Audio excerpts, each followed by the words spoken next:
I hope. Um, we're going to cover a bit of stuff that we didn't do yesterday. So first off, I'm going to do baseline expectations, or the refed's baseline expectations. Then, depending if Pal turns up, uh, he'll do the refed's assurance framework. Then we'll have a look at second session. Still enthusiastic. Certify and some stuff I want to do in that space. And then some of the issues with setting up services in federations and connecting services to EduGain and connecting services from EduGain. Okay, so that's done.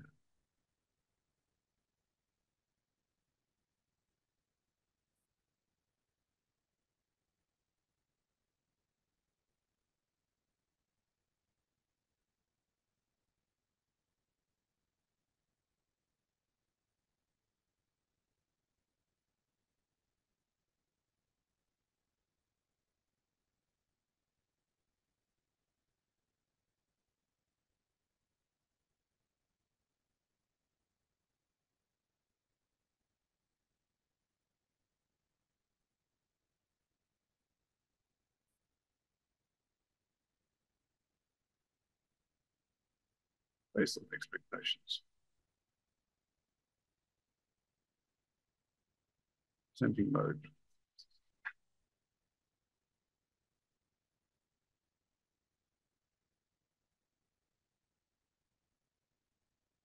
Has anyone heard of what baseline expectations is? You would have heard of it, Dempsey?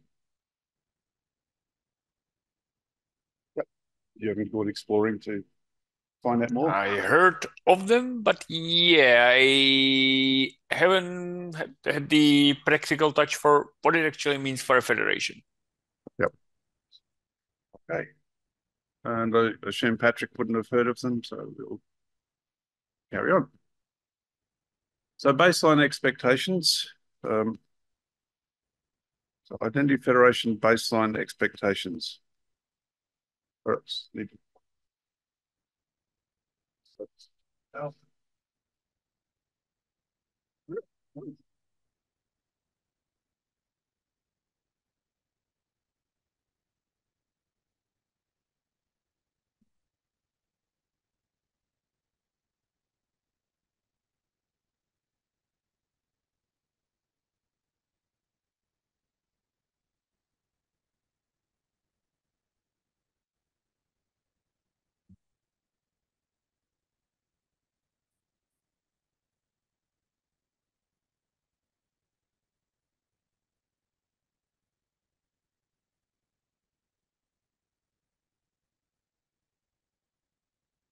There we go.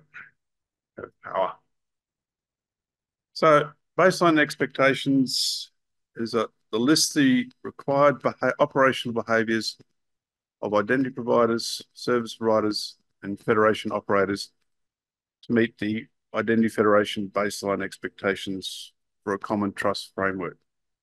So it's just a set of statements for each of those types of entities that need to be reviewed and checked off and stated that you're actually meeting those requirements. So federation rules and or policies are the base on how to fulfill baseline expectations for federations and its members. So what that's saying is your rules should be based on the baseline expectations, should direct and help your identity providers, service providers, and others work towards meeting the baseline expectations.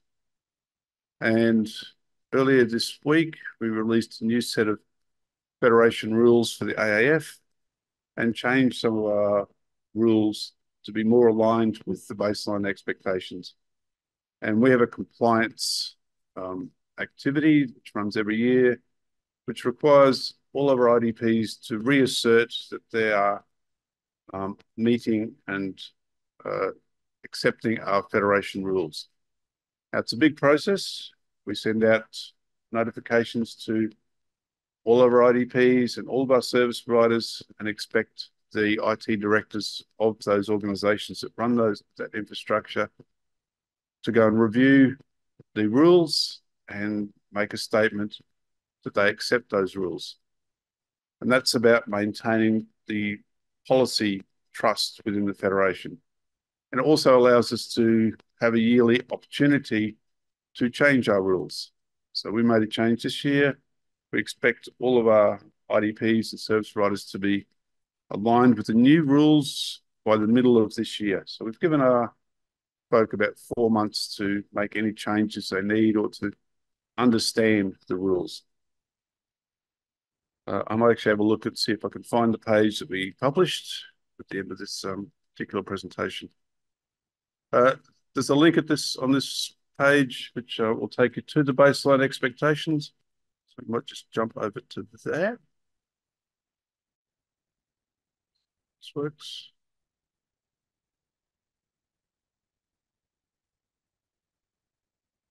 So this is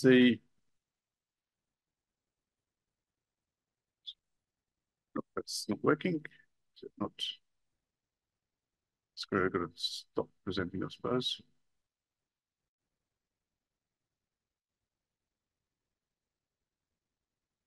So this is the refeds page. And we spoke about refeds on Monday, what refeds yesterday we talked about refeds, what refeds is. So it's the policy development organization we can all participate in. And they have developed these baseline expectations. And this is a very short document. It's got a short introduction. But the important stuff is the list of expectations for each of the types of operators. So we've got some identity provider operator expectations, and I'll come back to the presentation to go through those. We've got a different set, but very similar set for our service providers. And we've got some work for our Federation operators to make sure that they are aligned with the baseline expectations. And even Edugain, the inter-Federation operator, is bundled up into the baseline expectations for Federation operators. So it's just a bunch of rules that everybody's meant to abide by. Now, these rules aren't set in stone. They will change over time. They probably will grow and become more extensive.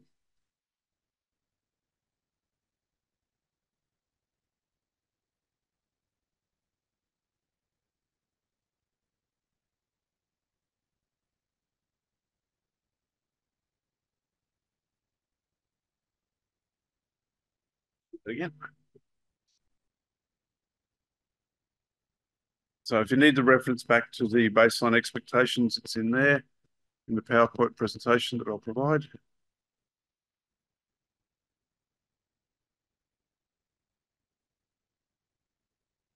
Back to the presentation.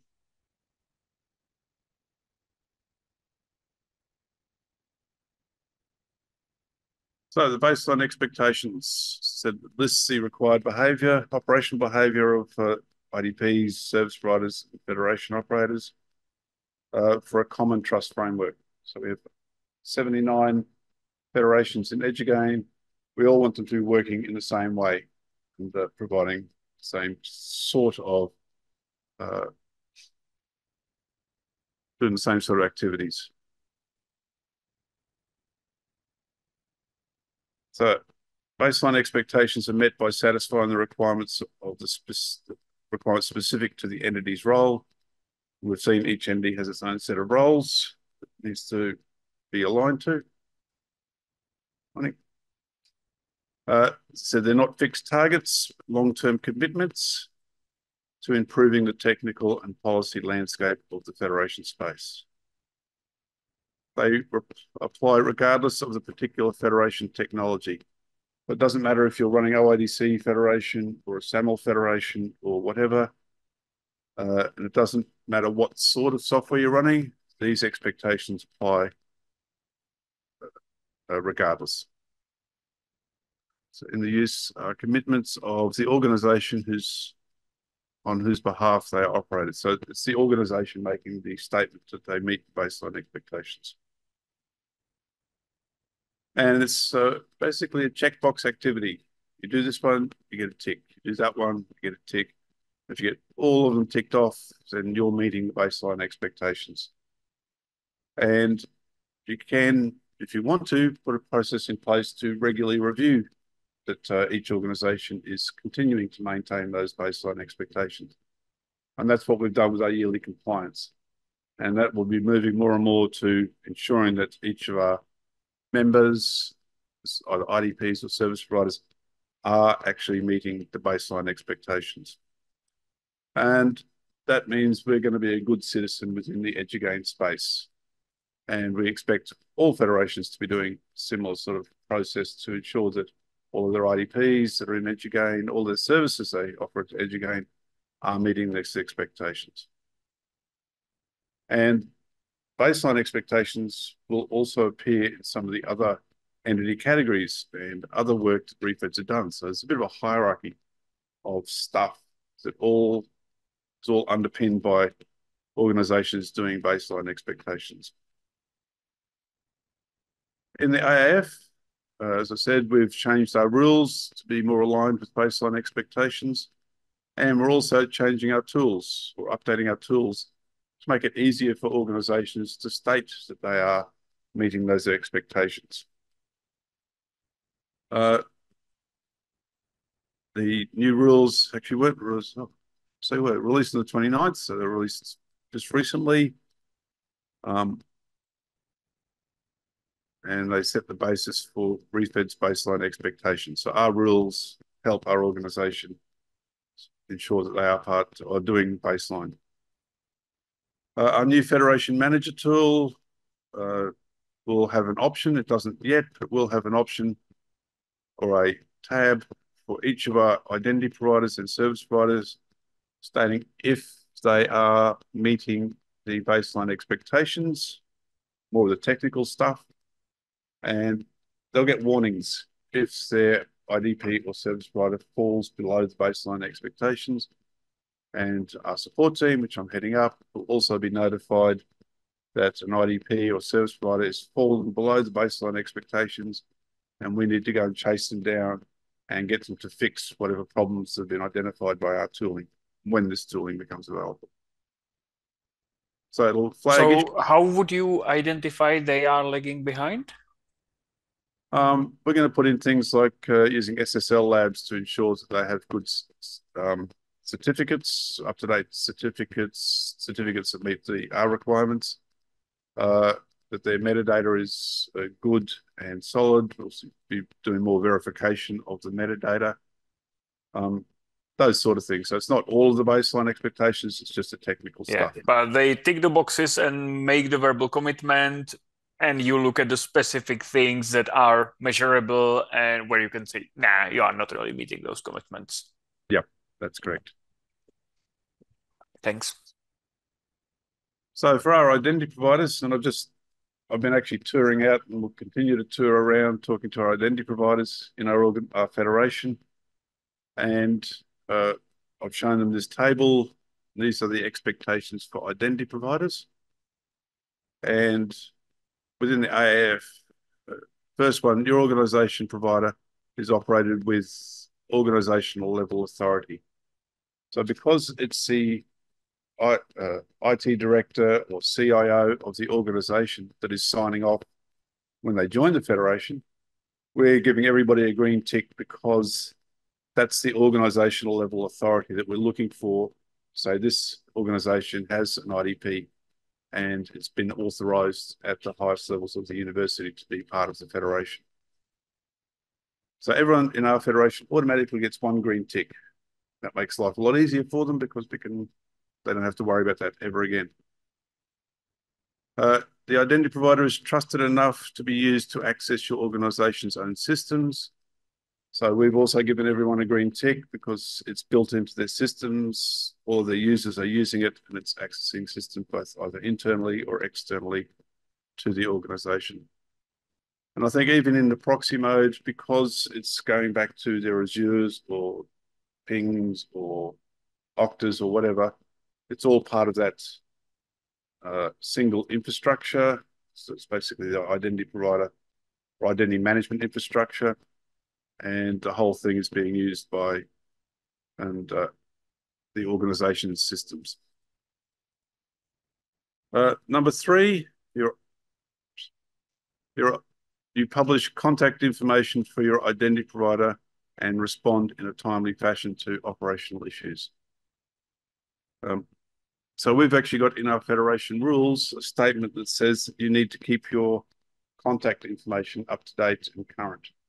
And if it changes, I think our rules state that you have 5 business days to let us know that there's a change, we can update that. So we always have that constant change and updated contact information about our identity providers.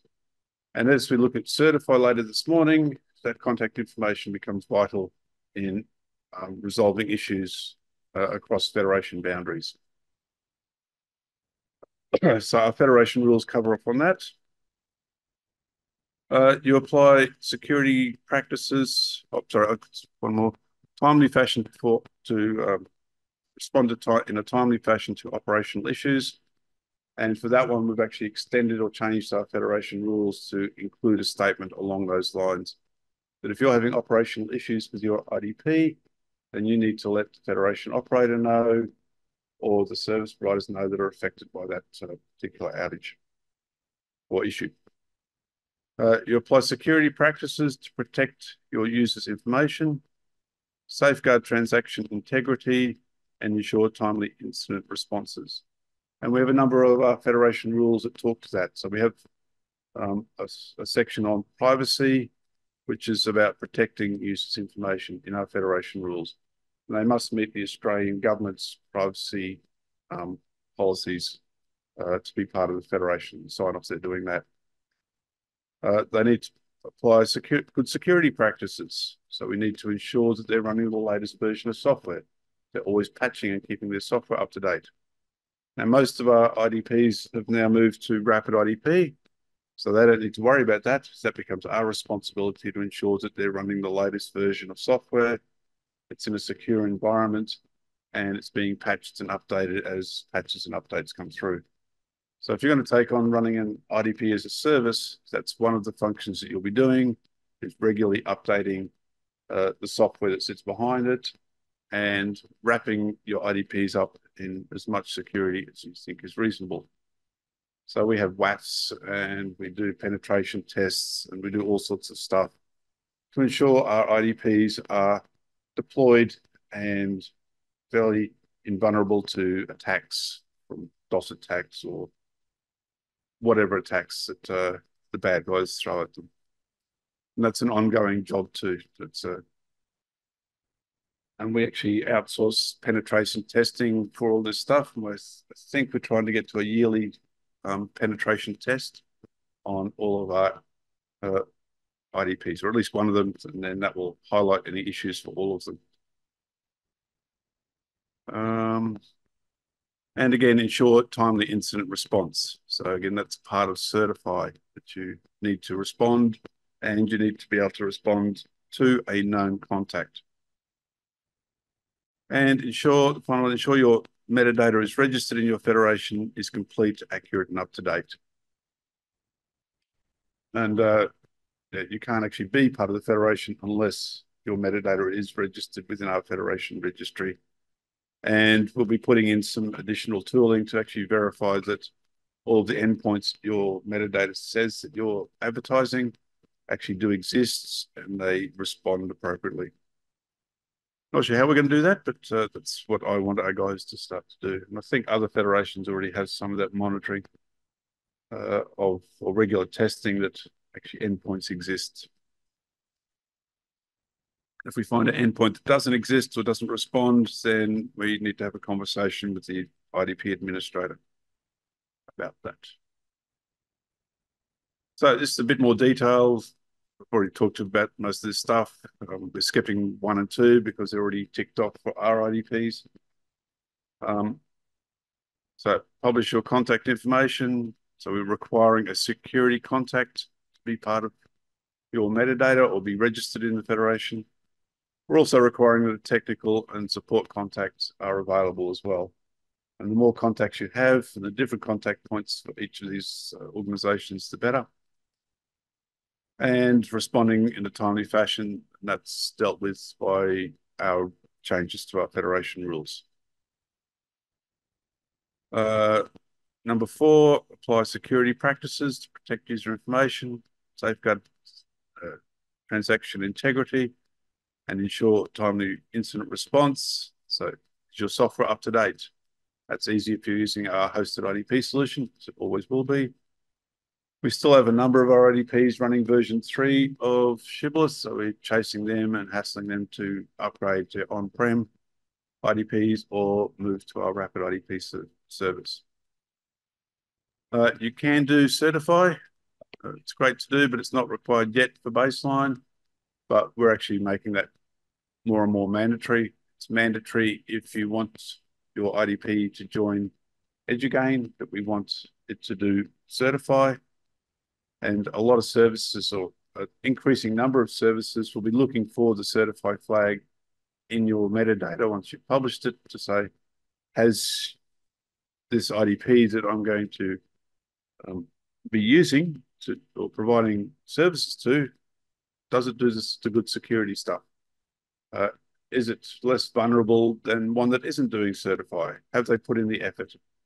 And if they have, then we'll happily let our researchers access that, or the organization's research access your service. And ensuring timely incident response. So if the service finds that there's a bad actor coming from an IDP, are they able to respond to a request from a service provider to have that bad actor investigated and terminated? And doing certify, which I'll talk about later today, is an option here, but as I said, it's not required yet. That twice. Quite good. And ensuring your metadata is registered in your Federation is complete, accurate, and up to date. So changes to your IDP that affect your IDP metadata must be updated in your Federation management tool. And sometimes that just doesn't happen because Federation or IDP operators don't actually understand all the working or moving parts. So a little bit of training or a little bit of advice. Oops, sorry. Yes. To your IDP admins about making sure that if they make any changes that affect the metadata, that it's updated centrally in your Federation management tool. And working with your Federation operators or NRINs to ensure this happens. So it's a two-way street. As Federation operators, you need to be working with your IDP admins, and vice versa, your IDP admins need to be aware that this is a thing that they need to continue to do. So that's the IDPs, and that's one class of entity that we need to meet the baseline expectations. The next group, service providers, they have a very similar set of expectations. They actually have 6 expectations to meet rather than the 5 that IDPs need to meet. And they're very similar in for most of them, except for this first one. And the first one's that they ensure controls are in place to protect users' privacy in the service. So you don't want users' privacy or users' information leaking out from your service. It'll be responsible for that. So you need to have controls. So making sure that user information in transit and at rest is secure and encrypted as far as possible. That you're requesting the minimal amount of information that you need to run your service. You don't request everything under the sun about the service. And it sometimes annoys me when I fill in a form for going to the doctor or even signing into the hotel that they want all of my personal information, my email address, my home address, my contact. If it's reasonable to have, that's fine. But sometimes they go a little bit too far with the information they're requesting. that you do not share information received from an identity provider with third parties without relevant notification, and information is stored only whilst necessary for operational purposes. So again, the minimization of data about people and a guarantee or some sort of way to ensure that you're not sharing this, you're not handing off personal information to Google or to Facebook or to some other third party where they can make money out of it or they can potentially use it to hack. So keeping the user's personal information within your service is essential. This one's exactly the same as for IDPs. You publish contact information and respond in a timely fashion. So both ends have contact information about the other ends of the transactions. Service providers know all the contact info about the IDPs they're working with. All the IDPs know the contact information about the services they're working with. And that's important because if an IDP identifies a bad actor in their organization, somebody's been, account's been hacked, and that hacker has then gone off and used a number of services, it's really up to the IDP to start to notify those services that this bad actor has been identified and has been using your service, and to make sure that the service is fully aware of that and can respond appropriately. Apply security practices to protect user information, safeguard transaction integrity, ensure timely incident response. That's exactly the same as for identity providers. Ensure your metadata is registered in the Federation, is complete, accurate, and up to date. Again, same as for Federation IDPs. And publish requirements for any user information required to access your service and ensure these requirements are appropriate and respect privacy. So that's a new one for service providers. And this is really from GDPR. So when I go and access that service, I'm informed as a user what my information is being used for, why it's required.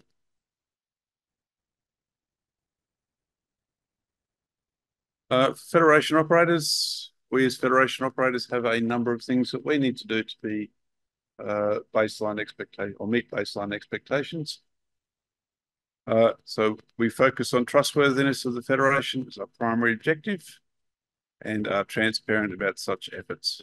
So we make a big effort to make sure that we are as trustworthy as possible, and that includes security, lots of communications, making sure people know who we are, making sure that we're trusted. We're your friend and we can be trusted. It's a lot of effort just to get that happening.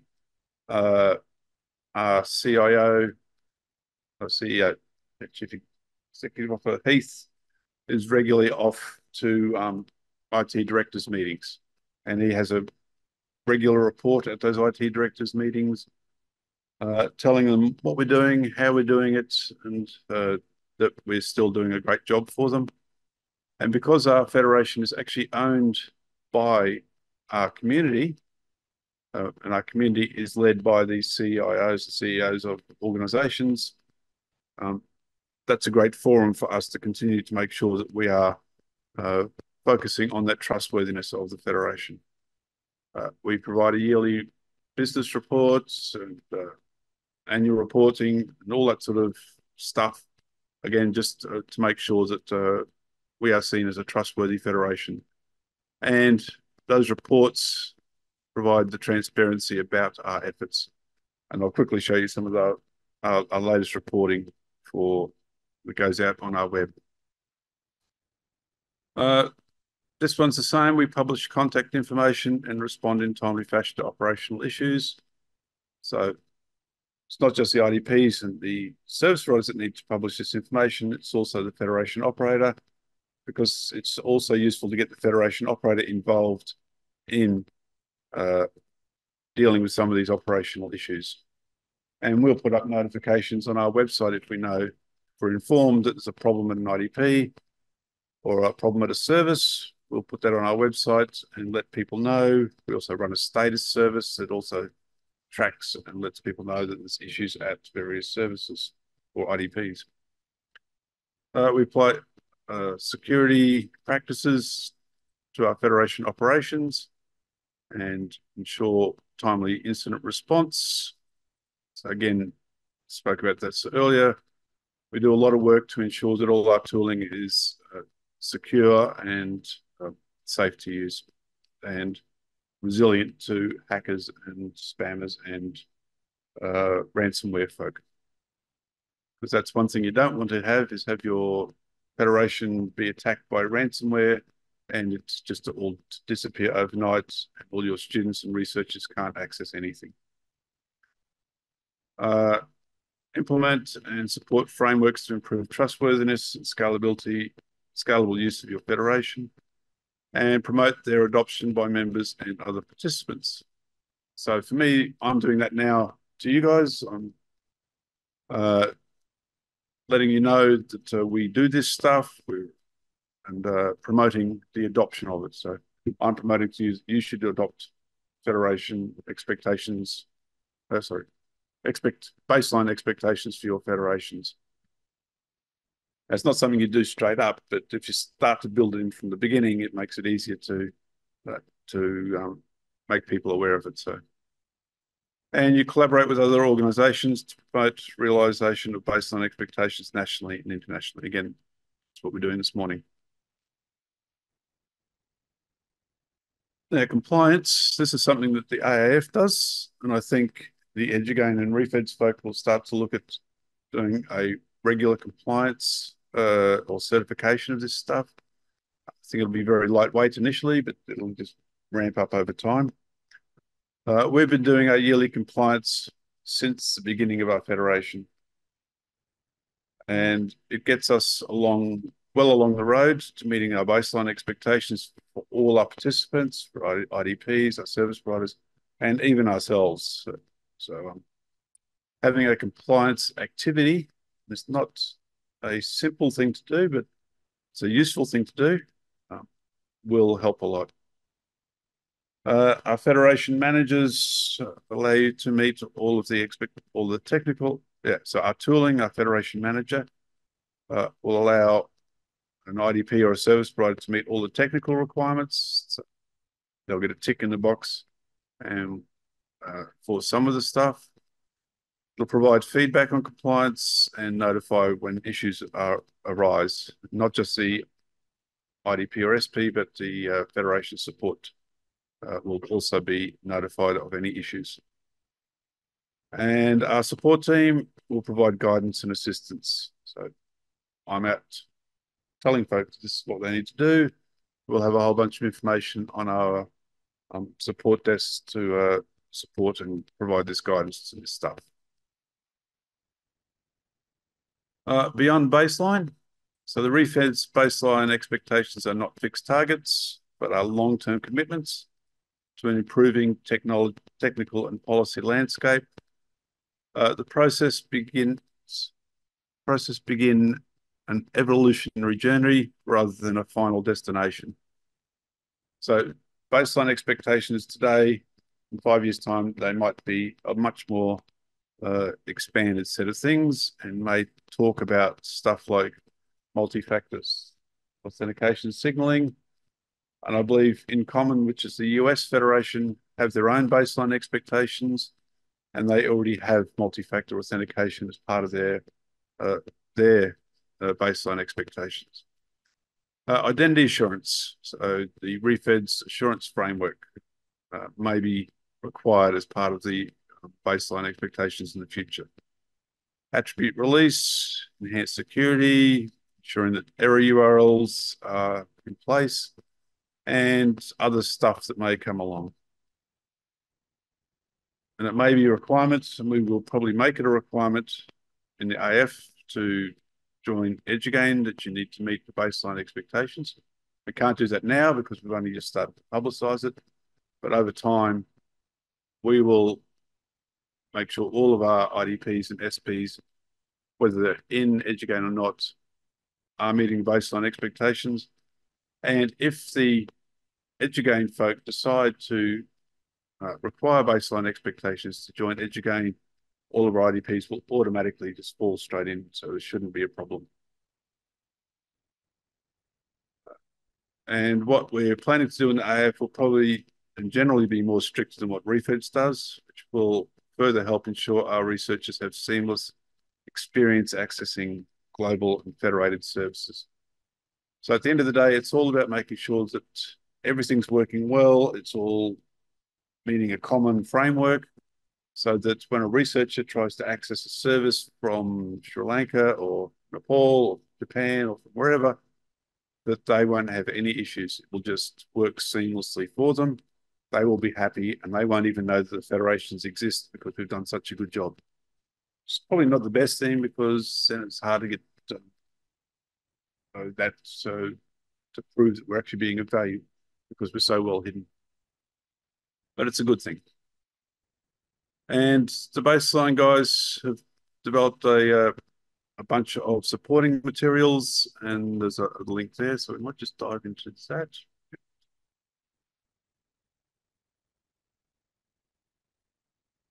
Keep it in slideshow.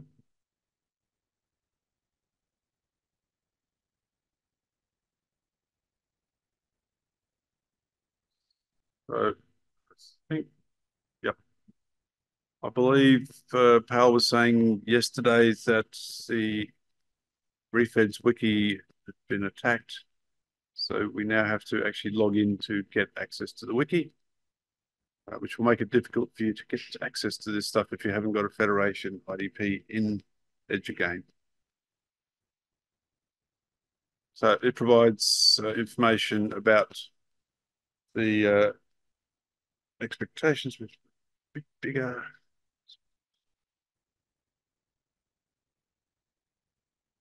We've got the baseline expectations home, specifications, the working groups. The working group has been put together. As we said yesterday, get involved in these working groups, have your say. Even if you're just sitting on the fence listening, you're making a mark and people start to recognise your face and your participation. And there's some other links here to the Edugain Futures Working Group, which I participated in and Pal participated in, and the In Common Baseline. Not that much there, so but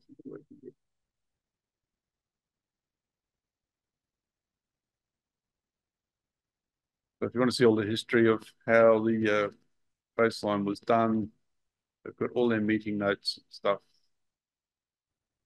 there somewhere. And there's a presentation.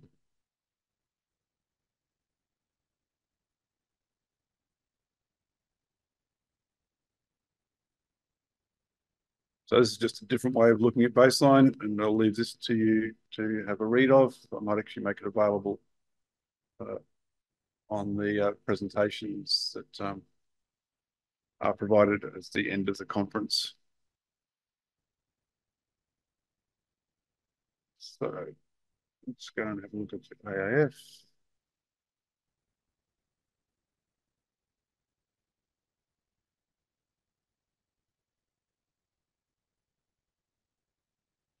So this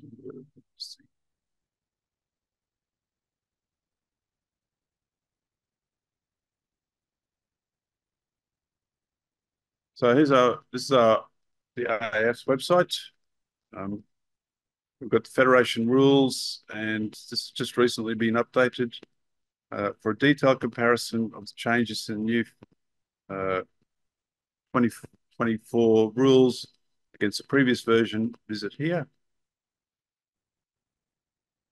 So this site just goes through and lets all of our members know that what's actually changed in our rules. So on the left is what the previous rule was. On the right is the new rule. It's an amended rule for the first one. And so electronic exchange of, so we've actually made this a legally binding document on execution of the AIF subscription form. We've removed the definition, a whole bunch of stuff, a bunch of definitional stuff.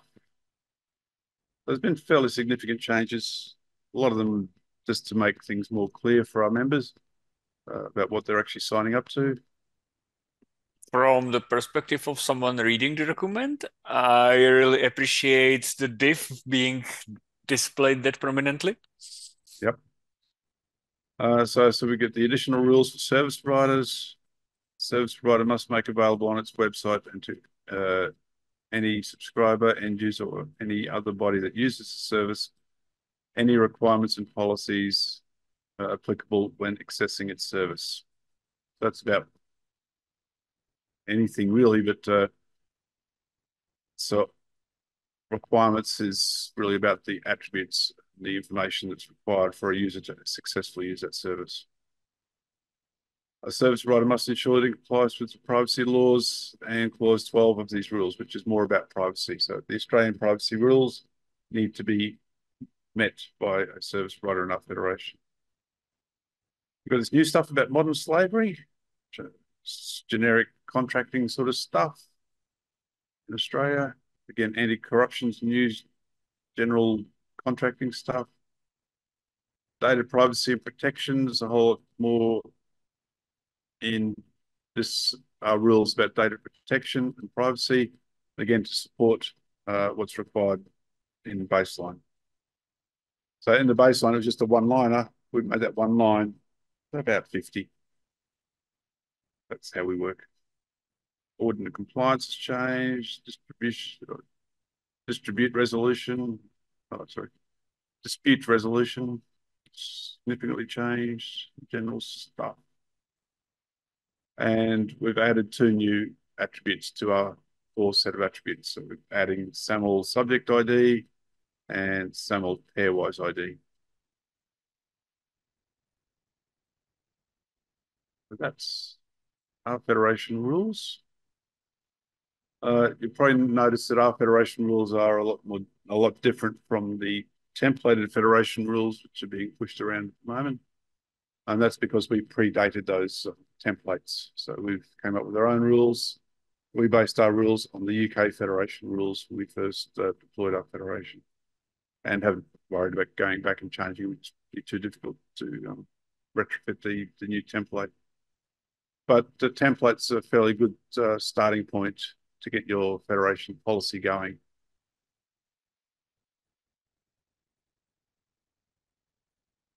So, any questions on baseline expectations?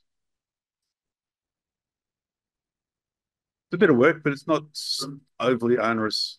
Just needs to make sure that your folk are aware that they need to meet these requirements. And it's a great way to talk about the federation to your IT directors, your CIOs, your universities, and have that conversation. Get them to understand they need to make a commitment to joining your federation. So it's now 1:30 in Brisbane, 10:30 here.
Okay, that's 10:30.